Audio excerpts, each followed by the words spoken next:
अष्टापद तीर्थ की भाव यात्रा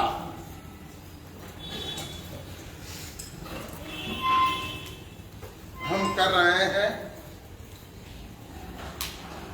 कल हमने आपको भाव यात्रा के कुछ प्रसंगों को बतलाकर तीर्थ की महिमा का गान किया था।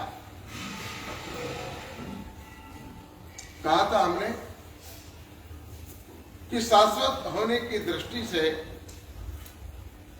अष्टापद चतुंजय महातीर्थ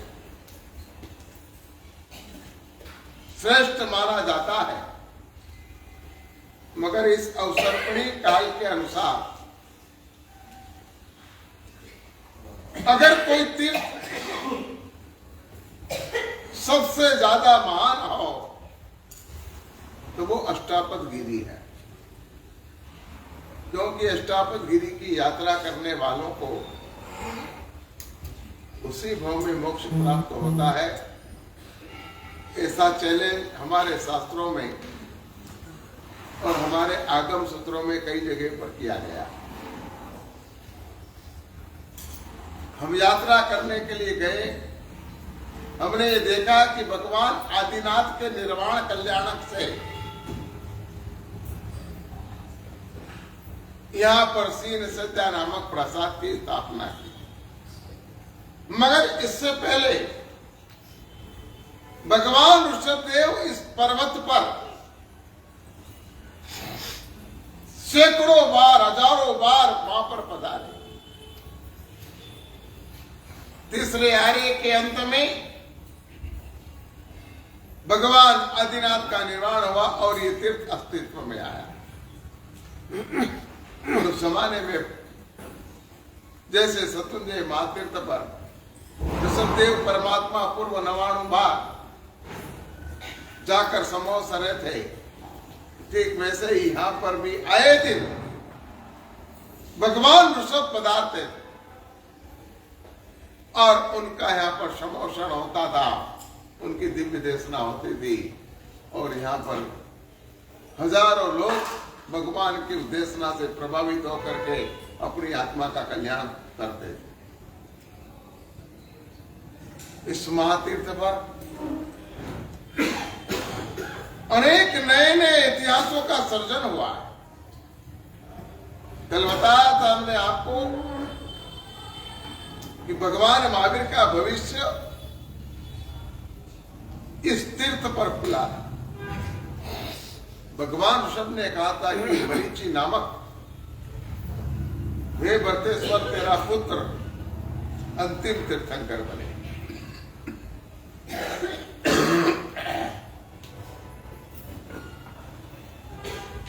भगवान ऋषभदेव ने कहा था कि ये भरत, राजा का आहार साधु नहीं बैठते, मगर मायूस होने की जरूरत नहीं है। साधर्मिक भक्ति के द्वारा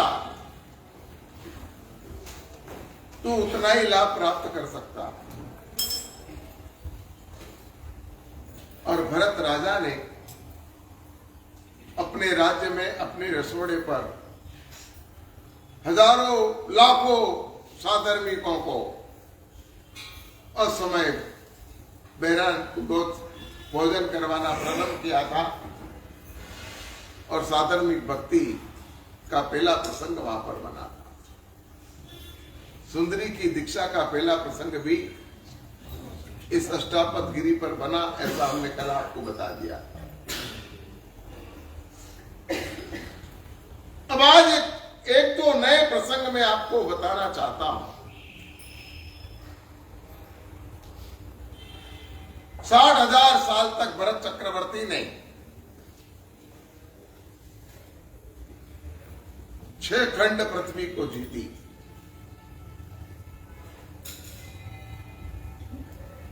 हमने बताया था आपको कि मध्य खंड में चक्रवर्ती की राजधानी हुआ करती है।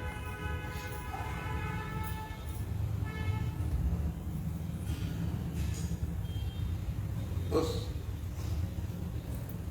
राजधानी से भरत 6 खंड की साधना पर निकला था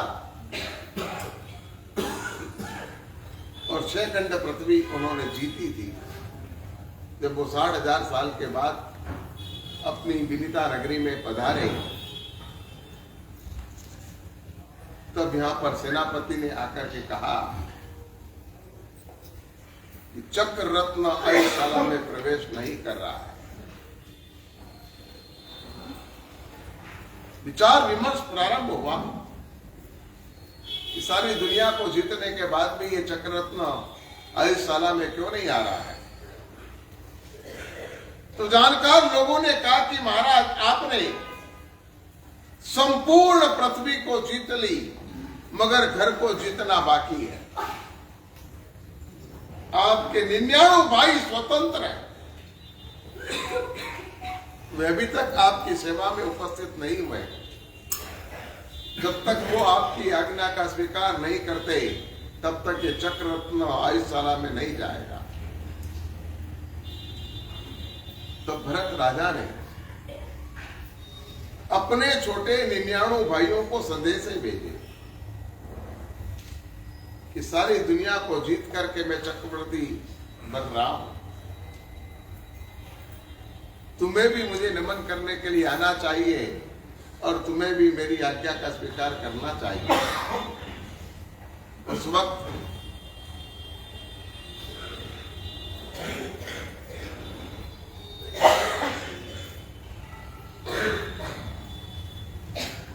राजदूत ने जाकर के जब ये समाचार उन भाइयों को दिए, तब वो सारे भाई एकत्रित और एकत्रित होकर के उन्होंने आपस में चर्चा विचारणा की कि भरत हमें झुकाने वाला होता कौन है।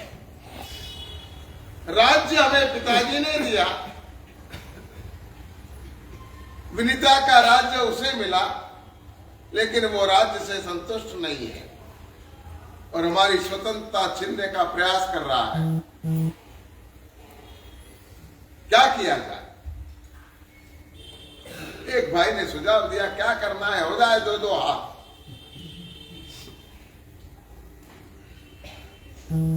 दूसरे भाई ने कहा, हाँ, हम क्या डरते हैं भरत से।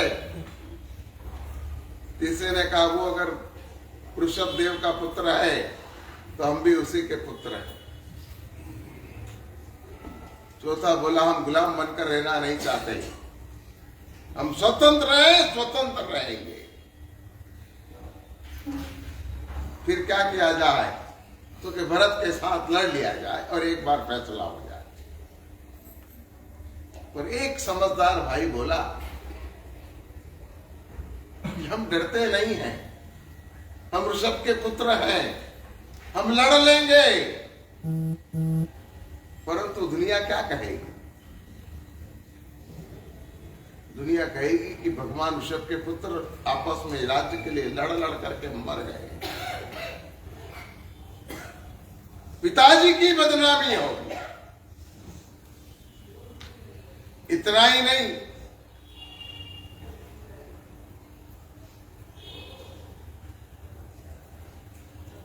पिता तुल्य भरत के सामने शस्त्र उठाने में हमें भी लज्जित होना पड़ेगा। वो हमारा बड़ा भाई है, बड़ा भाई पिता तुल्य होता है।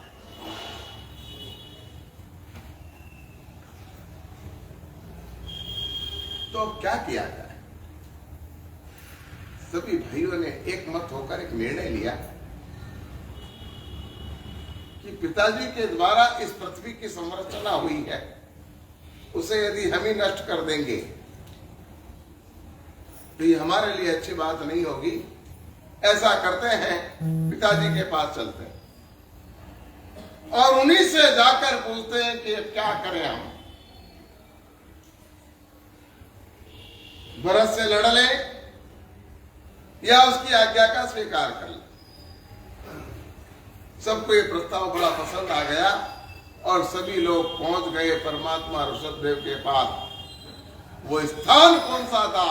तो कहते हैं अष्टापद गिरी। परमात्मा ऋषभ देव उस वक्त अष्टापद गिरी पर विराजमान। ये सब भाई वहां पर पहुंचे और सब भाई ने पहुंचकर प्रभु के सामने सारी परिस्थिति का बयान किया। तब परमात्मा ऋषभ ने कहा कि तुम किस राज्य की बात कर रहे हो? जो राज्य स्वयं नाशवंत है, उस राज्य को प्राप्त करने के लिए तुम ये क्यों मेहनत कर रहे हो? अगर तुम्हें राज्य प्राप्त करना ही है तो अपना स्वयं का साम्राज्य स्थापित करो। अगर तुम्हें विजयी होना है तो अपने आप पर विजय प्राप्त करो, वो सच्ची विजय है। परमात्मा ने वहां पर वेताली नाम का अध्ययन अपने पुत्रों को सुनाया और सुना करके सारे पुत्रों को प्रतिबोध दिया। सब पुत्रों ने पूछा कि तो हम क्या करें? तब परमात्मा ने कहा तुम दीक्षा का अंगीकार करो और अपनी आत्मा का कल्याण करो। उस समय सारे भाइयों ने बाहुबली को छोड़ करके बाकी के 98 भाइयों ने अष्टापद गिरी पर परमात्मा ऋषभदेव के पास संयम का स्वीकार किया।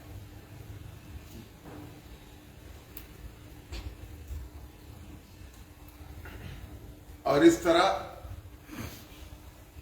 घर के झगड़े वहीं पर समाप्त कर दिए गए।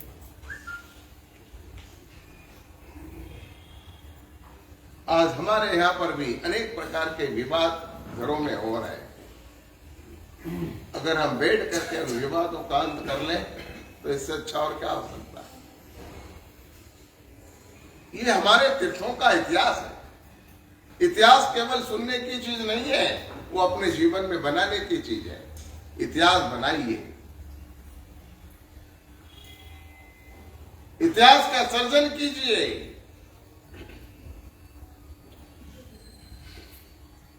प्रभु ऋषभ के उपदेश से, वेताली अध्ययन के द्वारा 98 भाइयों का संयम स्वीकार हुआ और 98 भाइयों ने दीक्षा ली। ये इतिहास अष्टापद गिरी पर बना। इतना ही नहीं, जब भगवान मुनीश्वरत का समय था और उस समय नित्यलोक की राजकुमारी के साथ शादी करने के लिए दशमुख जा रहा था, लंकापति रावण जा रहा था, उस वक्त अष्टापद गिरी के ऊपर से इसका विमान पुष्पक जा रहा था। वो अचानक वहां पर अटक गया। विमान अटका तो यहां पर लंकेश ने ये जानने की कोशिश की कि आखिर ये विमान अटक क्यों गया। तब उसे पता चला कि वानराधिपति बाली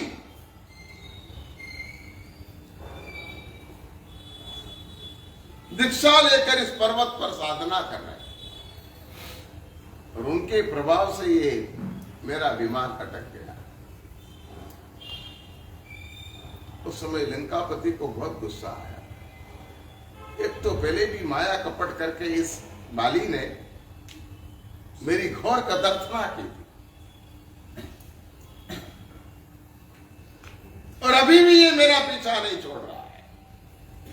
संयम लेने के बाद भी सीधा नहीं चल रहा। अजैन रामायण में बाली को बड़ा विचित्र बताया, मगर जैन रामायण में बाली जैसा उत्तम पुरुष दूसरा कोई नहीं था, जिसने विजयी होकर भी राज्य का त्याग किया था। हार करके तो सभी लोग राज्य छोड़कर भाग जाते हैं, लेकिन विजयी अवस्था में राज्य का त्याग करने वाले बहुत कम लोग होते हैं। रावण बड़ा अहंकारी था और वो किसी की प्रशंसा सुन नहीं सकता। किसी ने जाकर के लंका में इस लंकेश के दरबार में जाकर के वाली के शक्ति की प्रशंसा की, तब यहां पर रावण उसे सहन नहीं कर पाया और एक राजदूत भेज दिया वानर द्वीप पर। ये बाली यानी सुग्रीव का बड़ा भाई था। किलवा दिया कि वर्षों से, युग युगों से एक परंपरा चली आ रही है कि वानर द्वीप के राजा स्वामी, लंका द्वीप के स्वामी और वानर द्वीप के सेवक, हमेशा यही व्यवहार हमारा चलता रहा। हमारे राजा कीर्तिधवल ने वानर द्वीप तुम्हें भेंट किया था, तब से ये स्वामी सेवक का भाव चल रहा है। मगर अभी तक तुम राजा बनने के बाद लंकापति को नमस्कार करने नहीं आए। तब यहां पर बाली ने कहा कि मैं तो जनेश्वर देव के अलावा किसी को नमन करता नहीं, और हमारा कोई स्वामी सेवक का भाव नहीं था, एक मित्राचारी का भाव था। एक मित्र यदि दूसरे मित्र को कोई मदद करता है तो वो एहसान में नहीं गिनी जाती। और रावण ने बाली पर आक्रमण कर दिया। वानर द्वीप को चारों तरफ से तहस नहस करना प्रारंभ कर दिया था। मगर वाली भी पराक्रमी था। वो अपनी नगरी में से बाहर आया और बाहर आकर के उसने विशाल सेना के साथ पड़ाव डाला। तब यहां पर बाली के मन में एक बात आई, ये अहंकार मेरा और रावण का है, और उसमें हजारों नहीं लाखों करोड़ों सैनिक मारे जाए। इन सैनिकों का क्या गुनाह है जो इनको बलि का बकरा बनाया जाए। हार जीत का निर्णय करना है तो हम दोनों मिलकर कर लेते हैं।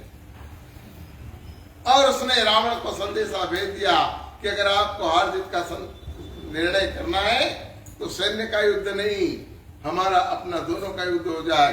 सैन्य का युद्ध तो अज्ञानता है, हम दोनों आपस में लड़कर के निर्णय कर लें कि कौन जीता और कौन हारा। उस समय रावण ने भी इस बात का स्वीकार किया, क्योंकि वो भी जिन धर्म को मानता था, बाली भी जनेश्वर के धर्म को मानते थे। इधर सेना का युद्ध विराम हो गया।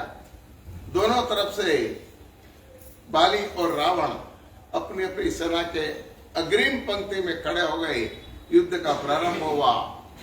रावण ने 1000 विद्या उपयोग में लाई, बाली ने सभी निष्फल कर। तब यहां पर रावण के पास एक चंद्रहास नाम की तलवार थी। वो चंद्रहास तलवार निकाल कर वो आकाश में कूदते हुए बाली को मारने के लिए दौड़ा, लेकिन बाली ने उसका वार चुकाकर उसको पकड़ा और पकड़ के अपनी बगल में दबाया और जम्बू द्वीप की 3 प्रदक्षिणा करके और सैन्य के बीच में लाके रख दिया। बाली ने रावण से कहा, धिक्कार है तेरे अज्ञान मूलक अहंकार को, जिस अहंकार ने तेरी दुर्दशा की है। मैं जब तक इस पृथ्वी पर रहूंगा तब तक एक तसु भूमि पर भी राज्य करने का तेरा अब अधिकार नहीं रहा। मगर तू सत्ता लोलुपी है और मुझे सत्ता से कोई मतलब नहीं। तेरे लिए मैं राज्य का त्याग कर रहा। मैं अब संयम का स्वीकार करूंगा और मेरा छोटा भाई बाली वानर द्वीप का राजा बनेगा जो तेरी सेवा करे। विजयी होकर के और बाली ने संयम का स्वीकार किया था। रावण जब वहां से निकल रहा था अष्टावक्र गिरी से, तब बाली मुनि अपनी साधना में मग्न थे। उस समय इसने ये देखा कि पहले भी इस बाली ने माया प्रपंच से मुझे बगल में दबाकर मेरी 3 प्रदक्षिणा कर दी, अभी भी मेरे पीछे पड़ा हुआ है। अब आज तो इसका बरोबर बदला लूंगा। रावण नीचे आया, उसने सोचा कि इसने 3 प्रदक्षिणा मेरे को जम्बूद्वीप की दी थी, मैं इस गिरिवर के साथ उठा करके इसको लवण समुद्र में डाल देता। अपनी विद्याओं के प्रभाव से नीचे से इसने उस पर्वत को चीरा और चीर करके उसको उठाने के लिए नीचे घुसा। उस समय जब पर्वत थोड़ा सा ऊंचा उठा तो पर्वत की बड़ी बड़ी शिलाएं बड़ा बड़ा बड़ा बड़ा नीचे गिरने लगी, बहुत बड़ा भूकंप आ गया। बाली मुनि साधना कर रहे, उन्होंने देखा ये क्या हो रहा है, और उन्हें पता चला कि मेरे द्वेष भाव के कारण मुझसे वैर का बदला लेने के लिए लंकेश कर रहा है।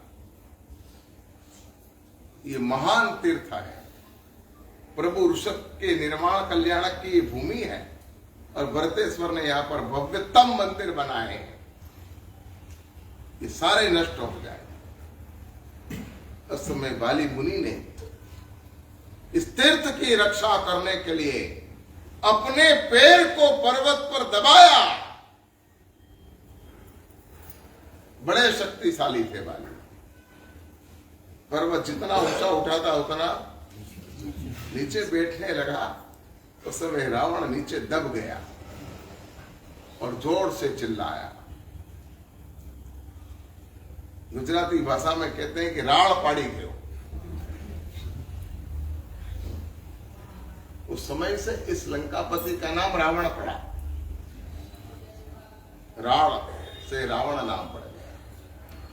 इसका असली नाम दशमुख था, दशानन था, लंकेश था। उस समय रावण जब चिल्लाया तो बाली मुनि तो करुणा के सागर थे, उनके अंतर में रावण के प्रति कोई द्वेष नहीं था। वो तो केवल रावण को शिक्षा करना चाहता था। उन्होंने उनका पैर वापस उठा लिया। रावण बाहर आया और करुणा सागर बाली मुनि के चरणों में झुक करके अपने अपराध की क्षमा मांगने लगा। बाली मुनि के मन में तो कुछ था ही नहीं, इसलिए उन्होंने रावण को माफ कर दिया।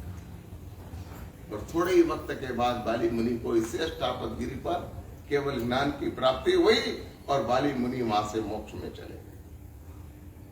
रावण अपने परिवार के साथ भगवान ऋषभ के कल्याणक मंदिर चीन सद्या प्रासाद में पहुंचा। जिनालय में भगवान की भक्ति कर रहा है। उसकी रानी मंदोदरी नृत्य कर रही है। रावण वीणा वादन कर रहा है और वीणा बजाते बजाते अचानक वीणा का एक तार टूट गया। हस्तलाघवीय कला के द्वारा रावण ने अपनी नस को बाहर निकाल करके और वीणा के तार के साथ बांध दी और रंग में भंग नहीं होने दिया। वीणा चलती रही। इस पर से प्रसन्न होकर के और धर्मेंद्र जो इंद्र हैं वो भी वहां पर दर्शन करने के लिए आए हुए थे। उन्होंने कहा कि लंकेश, तेरी भक्ति से मैं प्रसन्न हो गया, मांग जो चाहिए मांग। तब रावण ने क्या किया कहा था पता है आपको? एक भिखारी दूसरे भिखारी से क्या मांगेगा? प्रभु के दरबार में तू भी भिक्षुक है और मैं भी भिक्षुक हूं, तुम मुझे क्या देगा? तुम रोज मंदिर में जाते हो, रोज परमात्मा के पास पहुंचते हो, रोज परमात्मा की सेवा भक्ति करते हो, क्या करते हो? भक्त बनकर जाते हो कि भिखारी बनकर जाते हो? हाँ? रोज कुछ न कुछ परमात्मा से मांगते हो और वो परमात्मा तो करुणा का सागर है, वो रोज तुमको कुछ न कुछ देता है। भगवान शांतिनाथ से तुमने जब भी मांगा उन्होंने तुमको दिया। दिया कि नहीं दिया? आज तुम प्रसन्न चित्त होकर यहाँ पर बैठे हो।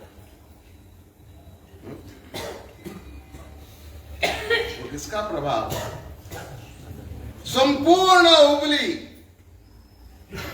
इस शांतिनाथ भगवान के कारण सुखी और समृद्ध बना है। रावण कहता है कि मुझे कुछ नहीं चाहिए। धर्मेंद्र कहता है कि नहीं, मांग जो चाहिए मांग ले भाई, जो मेरे अधीन में दूंगा। तो रावण ने कहा तू अगर दे सकता है तो मुझे इस भक्ति का जो फल मिलने वाला है वो दे दे। धर्मेंद्र ने कहा कि तेरी भक्ति का फल तो अमाप है। इस भक्ति के कारण तू आने वाली 24 में तीर्थंकर बनने वाला है। तू महाविद्य क्षेत्र में जाएगा, वहां तीर्थंकर बनेगा। इस भक्ति का फल मैं तुझे कैसे दे सकता हूं? फिर भी तू नहीं मांग रहा है तो मैं तुझे दे रहा हूं, और अमोघ विजया नाम का अस्त्र दिया, जो राम और रावण के युद्ध के वक्त रावण ने लक्ष्मण पर छोड़ा था, और उससे लक्ष्मण जी बेहोश हो गए थे, और संजीवनी बटी ला करके और फिर लक्ष्मण जी को होश में लाया गया। ये धर्मेंद्र देव के द्वारा परमात्मा की भक्ति से, शक्ति से मिली थी। रावण का तीर्थंकर नाम कर्म इस अष्टापद गिरी पर आता है। रावण कांटा नहीं था, रावण फूल था, क्योंकि वो भव्य था। उसने क्या किया वो अलग बात है। वो कांटा नहीं था, वो फूल था, क्योंकि वो भव्य था। और भव्य व्यक्ति मोक्ष में जाने के लायकात वाले होते हैं। इसने अपने सम्यक दर्शन के कारण परमात्मा की भक्ति करके और तीर्थंकर नाम कर्म निकाचित किया। आज हम दशहरा आता है, रावण को जलाने के लिए पहुंच जाते हैं।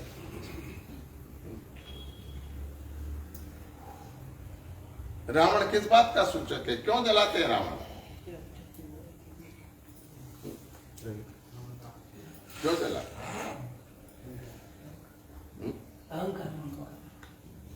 रावण अहंकार का प्रतीक है, रावण दुराचार का प्रतीक है, इसलिए उसे जलाया जाता है। मगर जलाने जाने वाले लोग अहंकार से रहित हैं, विषय वासनाओं से दूर हैं।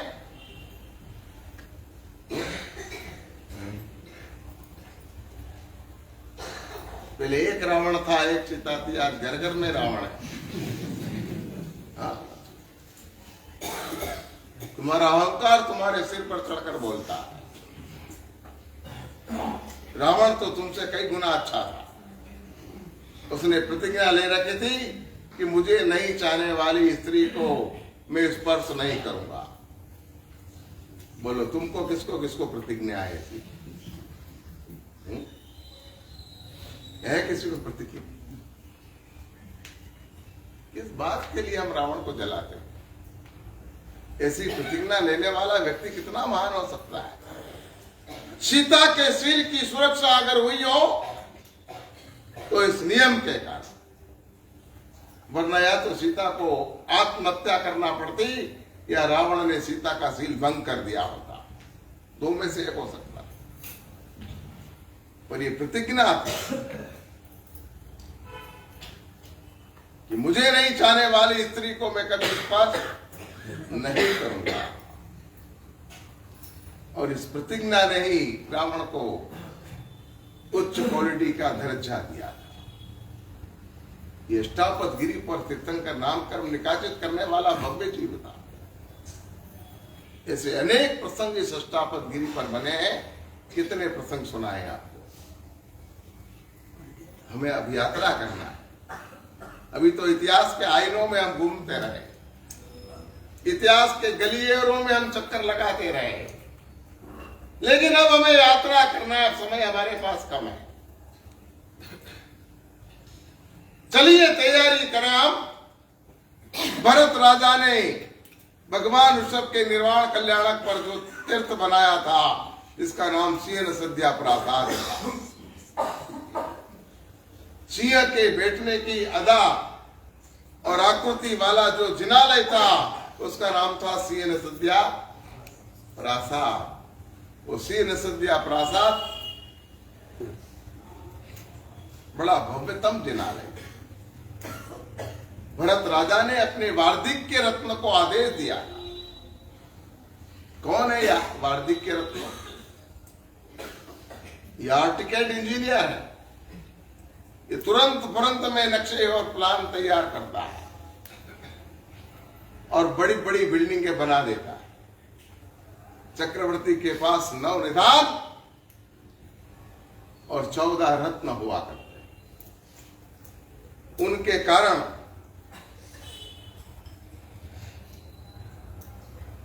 घड़ी के छठे भाग में चक्रवर्ती जो चाहते वो बन जाता। इस सीन सद्या प्रासाद का निर्माण हुआ। अब उसमें हमें प्रवेश करना है। वो प्रासाद कितना भव्य था, कितना अद्भुत था, वो बात आपको मैं बताना चाहता हूं। चक्रवर्ती ने वार्धिक्य रत्न के द्वारा इस तीर्थ का निर्माण किया था। शत्रुंजय महाकल्प, 63 शिला का पुरुष चरित्र और अष्टापदगिरी कल्प जैसे ग्रंथों में इस अष्टापदगिरी पर बने हुए सीन सद्या प्रासाद का विस्तृत वर्णन आता है। उपरोक्त ग्रंथों के अनुसार 12 योजन लंबा,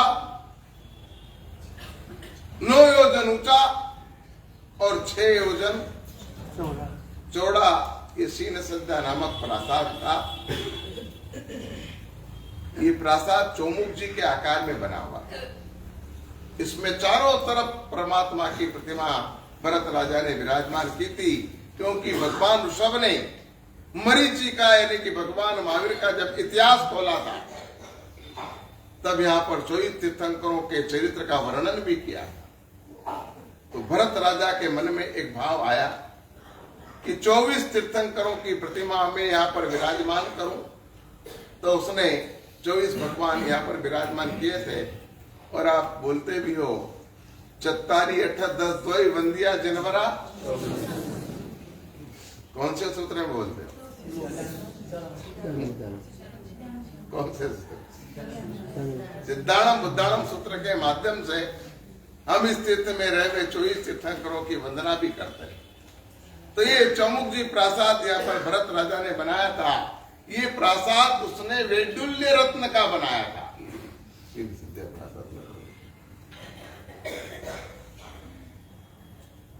उच्च कोटि के वैडुल्य रत्न से इस प्रासाद का निर्माण हुआ था। इसकी 4 दिशा में 4 दरवाजे थे।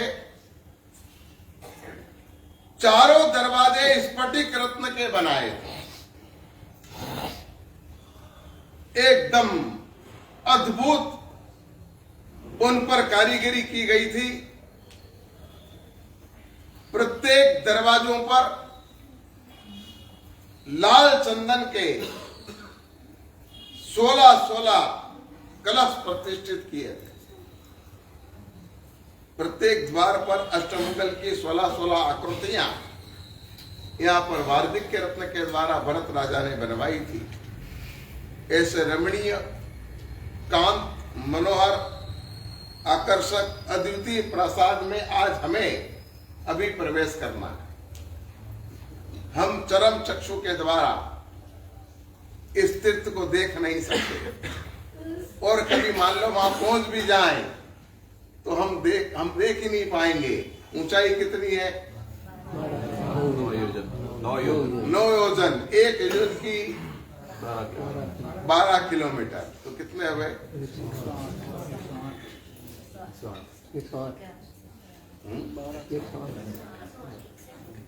108 किलोमीटर हो गए। अब 108 किलोमीटर ऊंचे देखेंगे हम तो क्या दिखेगा? दिल्ली की कुतुब मीनार देखने के लिए आप जाते हो और वहां नजीक में खड़े खड़े अगर उसको देखते हो तो ऊंचाई पर देखने पर अगर आपने टोपी पहनी तो टोपी नीचे गिर जाएगी। तो 108 योजन 108 किलोमीटर दूरी पर रहे हुए उस रंगमंडप को और गुम्मट को अगर देखेंगे तो क्या दिखेगा? आज हमारे पास इन आंखों में ऐसी शक्ति नहीं है, मगर हमारे पास शास्त्रों की शक्ति है। और शास्त्रों की शक्ति से और श्रद्धा की आंखों से आज हमें उस मंदिर में जाना है और उस मंदिर के दर्शन हमें करना है। क्षीर सद्या प्रासाद में हम प्रवेश कर रहे हैं। चलिए तैयार हो जाइए। जिनालय में प्रवेश करते हैं तो क्या बोलते हैं? निस्सी निस्सी निस्सी नमो खमा स्मरणानम मथेन वंदा। भगवान का है, जब भगवान के मंदिर में हम प्रवेश करते हैं तो 3 निसी हम जरूर वहां पर बोलते हैं। ये हम 3 निसी बोल करके और प्रासाद में प्रवेश कर रहे हैं। देखिए कितना प्रकाश प्रकाश प्रकाश फैला हुआ है। स्फटिक का ये पूरा पर्वत है और इस पर्वत पर इतना प्रकाश है कि ना पूछो बात।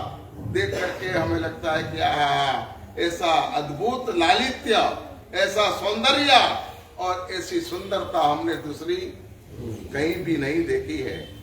पुण्यवंतों, इस गिरिवर पर हम जिनालय में प्रवेश कर चुके हैं। अब इस मंदिर में कहां जाना है ये हमें पता नहीं चल रहा है। अब इतना बड़ा मंदिर होगा तो हम आगे कैसे बढ़ेंगे? तो शास्त्रकारों ने कहा कि हमें दक्षिण दिशा के द्वार से इस तीर्थ पर जाना है, क्योंकि हमारा भरत क्षेत्र, हम जहां पर अभी निवास कर रहे हैं, ये हमारा भरत क्षेत्र वो दक्षिण दिशा में। तो दक्षिण से हम ऊपर जा रहे हैं, दक्षिण से हम ऊपर पहुंचे हैं तो हमारा प्रवेश भी कहां से होगा? दक्षिण दिशा से होगा। गौतम स्वामी भी जब गए थे तो उन्होंने दक्षिण दिशा से ही प्रवेश किया था। और सगर चक्रवर्ती के 60,000 पुत्रों ने जब अष्टापद गिरी पर यात्रा पहुंच करके तीर्थ रक्षा के उपाय किए थे, तब वो भी इसी रास्ते से गए थे। ऐसा यहाँ पर शास्त्रकारों ने हमें बतलाया है। पुण्यवंतों, इस मंदिर की ऊंचाई, चौड़ाई और लंबाई, इसको हम श्लोक के माध्यम से समझते हैं। आज हमारे अरविंद भाई आपके लिए संगीत लेकर आए हैं। आपको तो केवल आखिरी गाथा ही बोलना है और आखिरी लाइन ही बोलना है। और अब जहां पर मैं बताऊं आपको कि भगवान ऋषभदेव की प्रतिमा यहाँ विराजमान है, अजीतनाथ यहाँ विराजमान है, संभवनाथ यहाँ विराजमान है, अभिनंदन स्वामी यहाँ विराजमान है, तो आपको क्या करना है? नमो जिनाणम जिये भानम बोल करके आपको लाभ लेना है। विस्तृत थे योजन।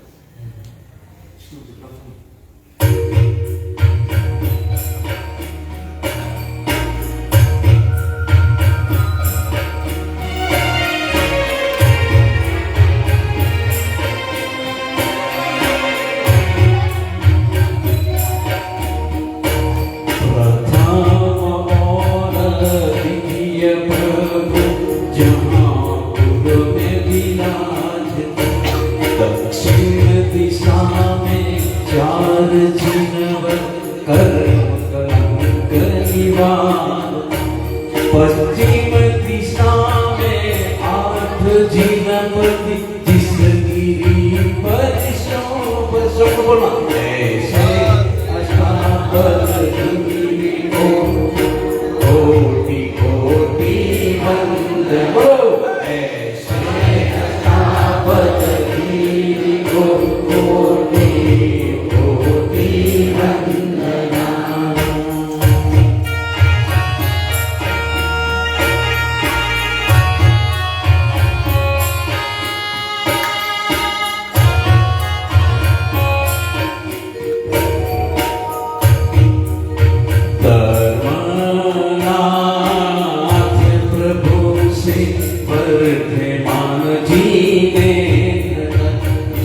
बिंब उत्तर दिशा में वंदना करे श्रद्धा, प्रतिमा सभी मणिमयी और संपूर्ण मंदिर रत्नमय। बोले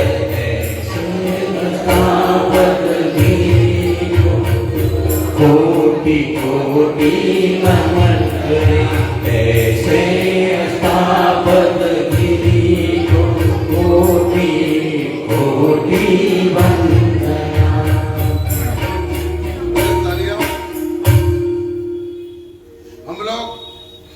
दक्षिण दिशा में रहते हैं, इसलिए दक्षिण दिशा से हमने इस श्री प्रसाद में प्रवेश लिया है निशी बोलकर।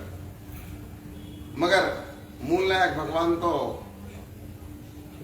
इसके जो विराजमान है वो पूर्व दिशा में है, इसलिए हमारी यात्रा का प्रारंभ कहां से होगा? पूर्व दिशा से होगा। तो हम बार बार से पहले पूर्व दिशा की तरफ जा रहे हैं। पूर्व दिशा में दो प्रतिमाएं विराजमान हैं, भगवान ऋषभदेव और अजितनाथ प्रभु की। ये दो प्रतिमा वहां पर विराजित है। दक्षिण दिशा में 4 प्रतिमा विराजित है। तीसरे संभवनाथ, अभिनंदन स्वामी, सुमतिनाथ और पद्म प्रभा स्वामी ये विराजमान है। ये दक्षिण दिशा में 4 प्रतिमा है। पश्चिम दिशा में 8 तीर्थंकर विराजमान है। 7वें तीर्थंकर से लेकर के और 14वें तीर्थंकर अनंतनाथ भगवान तक ये 8 जिनेश्वर वहां पर विराजित है। और उत्तर दिशा में 10 प्रतिमा है, जो 15 से लगा करके 24वीं तीर्थंकर की वहां पर ये प्रतिमा है। ये सभी प्रतिमाएं मणियों के द्वारा बनाई गई है। और जो भी तीर्थंकर परमात्मा है उन सबकी ये प्रतिमा उनके वर्णानुसार है। किसके अनुसार?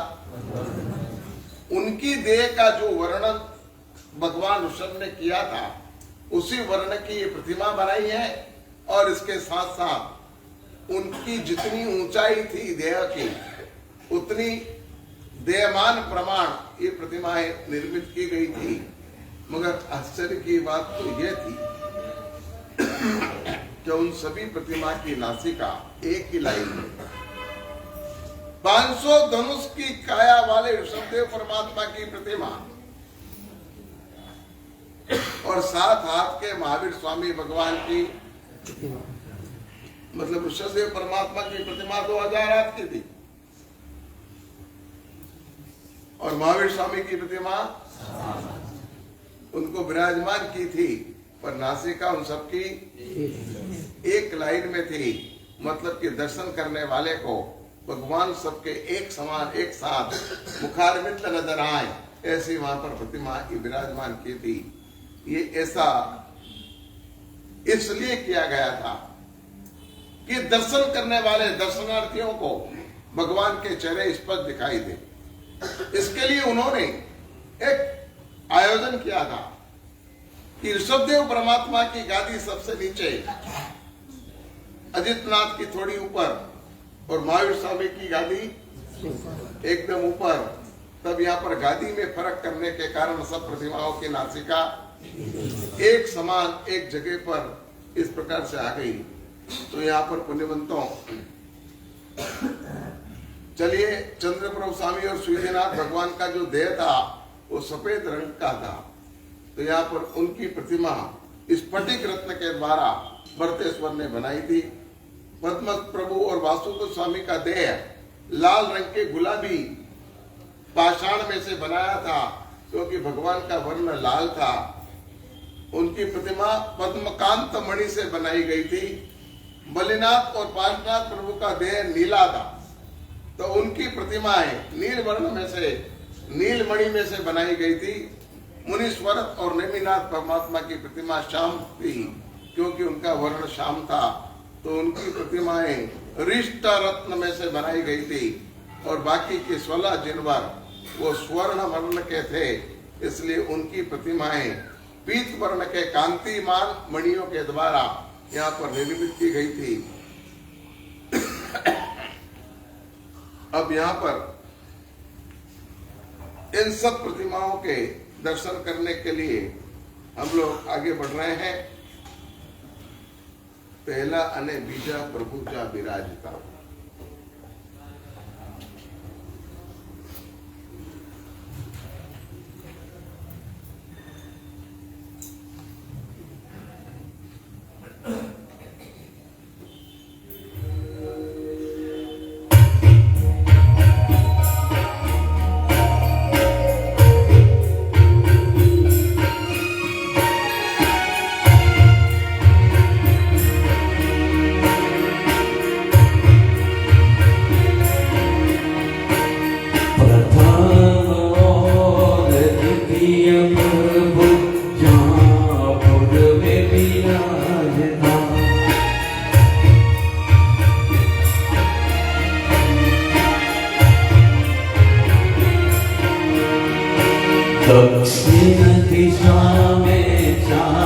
जिनवत कलंक निवार पश्चिम दिशा में 8 जिनपद इस गिरि पर शोभन हो ऐसे स्थापन गिरि को कोटि कोटि वंदना ऐसे स्थापन गिरि को कोटि कोटि वंदना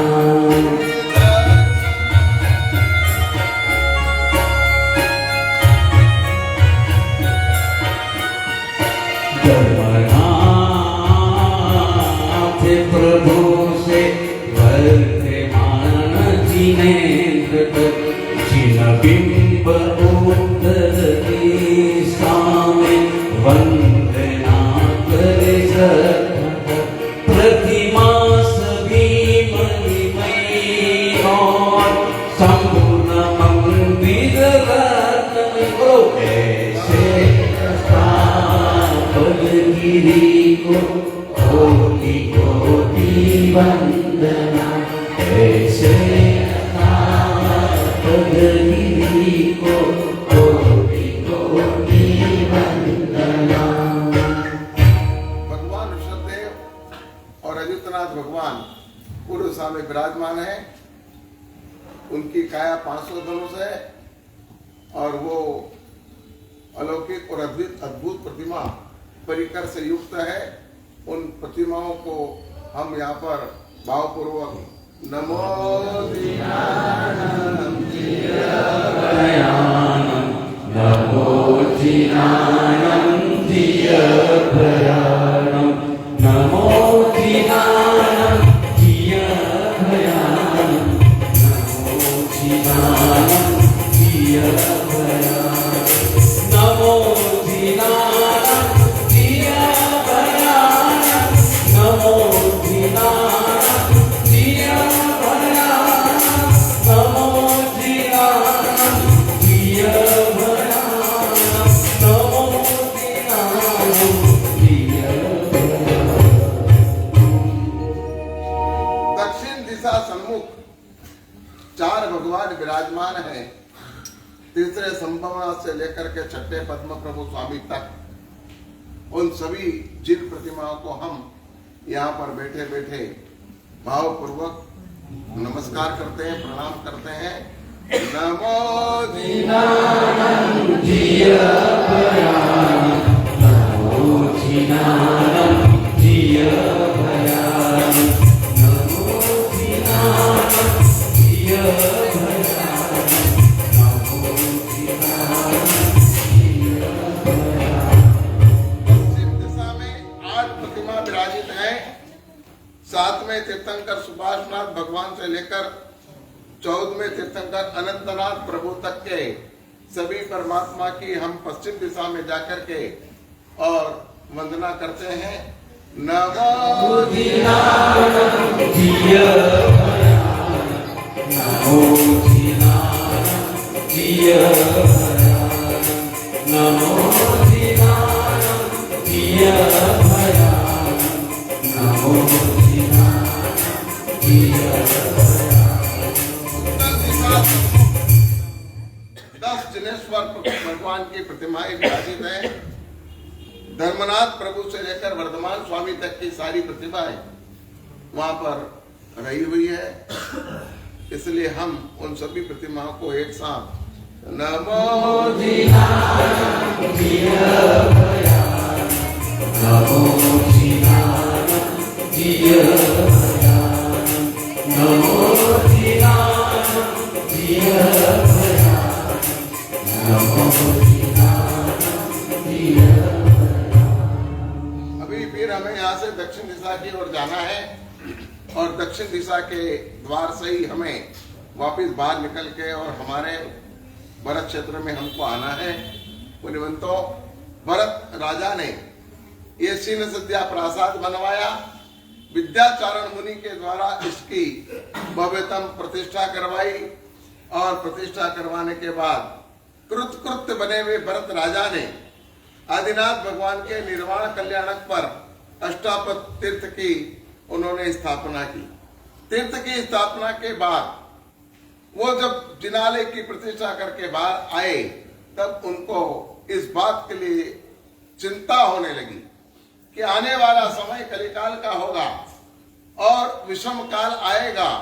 उस विषम काल में यहाँ पर रही हुई ये अद्भुत प्रतिमाएं, मणिमाणिक्य की प्रतिमाएं और स्फटिक रत्न आदि के दरवाजे, उस समय चोर डाकू लुटेरे लोग सब लूट जाएंगे और मंदिर को ध्वंस कर देंगे, इसलिए इसकी रक्षा का कोई उपाय किया जाए।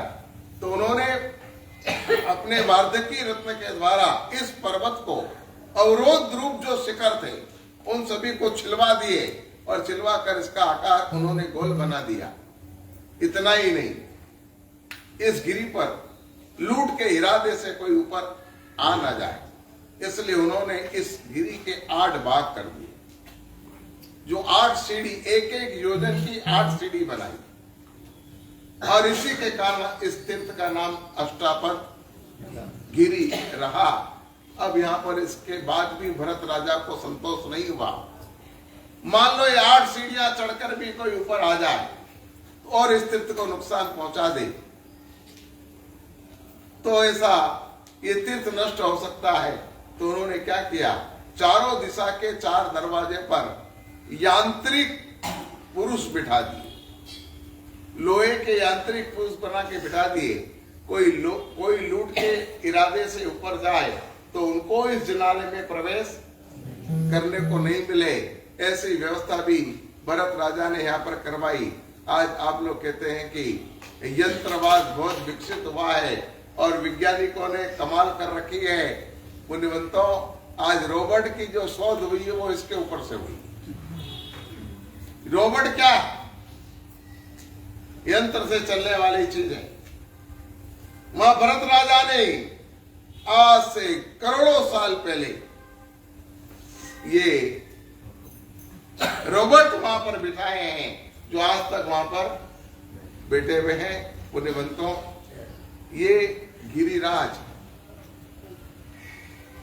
ये हमारा तीर्थ, इससे हमारा संपर्क कब से टूट गया? आखिर ये तीर्थ हमारे यहाँ पर था। भगवान महावीर स्वामी के समय गौतम स्वामी तीर्थ में गए थे, तो महावीर स्वामी तक तो ये तीर्थ था ही। तो फिर इस तीर्थ से हमारा संपर्क कब से टूटा? तो इसकी कोई विशेष जानकारी शास्त्रों के आधार से नहीं मिलती है, मगर कुछ प्रसंग ऐसे हमारे सामने उपस्थित हैं कि उनके द्वारा हमें ये पता चलता है कि ये तीर्थ कब तक अस्तित्व में था। तो प्रभावक चरित्र में प्रभाचल सूरी महाराज लिखते हैं कि पादलिप्त सूरी महाराज नाम के एक जैनाचार्य, कि जो अपने पैर पर लेप करके आकाश में उड़ने की शक्ति को उनके पास ऐसे लेप थे कि ये पैर पे लगाने के बाद वो चाहते तो आकाश में उड़ सकते थे। और वो पादलिप्त सूरी महाराज, कि जिनके नाम से पालिताना नाम का शहर बसा हुआ है, वो पादलिप्त सूरी महाराज प्रतिदिन सुबह 5 तीर्थों की यात्रा करते थे। उनमें एक अष्टापद गिरी था। मतलब पादलिप्त सूरी महाराज जब तक थे तब तक ये अष्टापद गिरी विद्यमान था। उसके बाद भी एक प्रसंग आता है वीरसन सूरी महाराज का। उन्होंने एक यक्ष को प्रसन्न करके इस अष्टापद गिरी की यात्रा की थी। उस यक्ष ने बेल का रूप बनाया था और उस पर बैठ करके आकाश मार्ग से ये वीरसन सूरी महाराज इस अष्टापद गिरी की यात्रा करने के लिए पहुंचे थे। वहां जाकर के इन्होंने वहां से यात्रा के पश्चात एक स्फटिक का चावल लिया था और वहां की यात्रा की साबिती के रूप में वो इस अपने भरत क्षेत्र में लाए थे। और पाटन के एक मंदिर में एक गोखले में ये स्फटिक विराजमान किया था। ऐसा उल्लेख शास्त्रों के माध्यम से अपने को प्राप्त होता है। मगर आज वो स्फटिक का चावल भी वहां देखने को पूरे पाटन में कहीं भी वो चावल का स्फटिक देखने को नहीं मिलता है, मगर इतना उल्लेख जरूर मिलता है। इस अष्टापद गिरी पर वीरमती रानी ने 24 तीर्थंकर परमात्माओं को एक एक मस्तक पर तिलक लगाया था। वो सोने का तिलक और जिसमें रत्न जड़े हुए थे, ऐसे तिलक लगा करके परमात्मा की भक्ति की थी। उसके प्रभाव से वीरमती रानी अपने आने वाले जन्म में नल राजा की रानी दमयंती बनी थी और उसके मस्तक में स्वाभाविक एक तिलक था जो रात्रि को भी प्रकाश करता। ऐसा इस तीर्थ का अद्भुत प्रभाव था। ये तीर्थ आज तक विद्यमान है। आपने सुना होगा कि अष्टापद गिरी के कई उद्धार हुए, 16 उद्धार हुए, समय से करके 23 उद्धार हुए, अन्य अनेक तीर्थों के उद्धार हुए, मगर अष्टापद गिरी का आज तक कोई उद्धार। तो इसका क्या कारण? लाखों करोड़ों वर्ष व्यतीत हो गए। भगवान ऋषभ तीसरे आर्य के अंत में मोक्ष में गए थे, तब से ये तीर्थ अस्तित्व में था। तो तब से लेकर आज तक इस तीर्थ का कोई जीर्णोद्धार नहीं हुआ। उसके सामने शत्रुंजय, समय शिखर, गिरनार, इनके कई तीर्थोद्धार हो गए। तो इसका क्या कारण? एक प्रश्न ही उपस्थित होता है। तो उसका उत्तर जगत गुरु ईश्वरी महाराज ने हीर प्रश्नोत्तर नाम के ग्रंथ में दिया। उन्होंने कहा कि इस तीर्थ की अधिवासना देवीय अधिष्ठायकों के द्वारा स्थापित है और इस तीर्थ की रक्षा करने के लिए देवतागण हमेशा हाजरा हजूर रहते हैं। इसलिए ये तीर्थ आज तक यहाँ पर किसी भी जीर्णोद्धार के बिना अभी भी एक बंद है और 5वें आर्य के अंत तक ये तीर्थ हमेशा विद्यमान रहेगा। और ये तीर्थ अष्टापद गिरी भगवान ऋषभ के कल्याण की महिमा गाता रहेगा। इस तीर्थ की रक्षा के लिए सगर चक्रवर्ती के 60,000 पुत्रों ने बलिदान दिया था। वो बलिदान की गाथा आप सबको पता होगी, अन्यथा आप ये किताबें पढ़ें। ये सब मेरी लिखी हुई किताबें हैं और इन किताबों के अंदर पूरी भाव यात्रा बहुत विस्तार से वर्णन इसमें दिया है, मगर ये भी छपना बाकी है। ये भी केवल प्रूफ है और ये संभवतया हो सकता है छप भी जाए।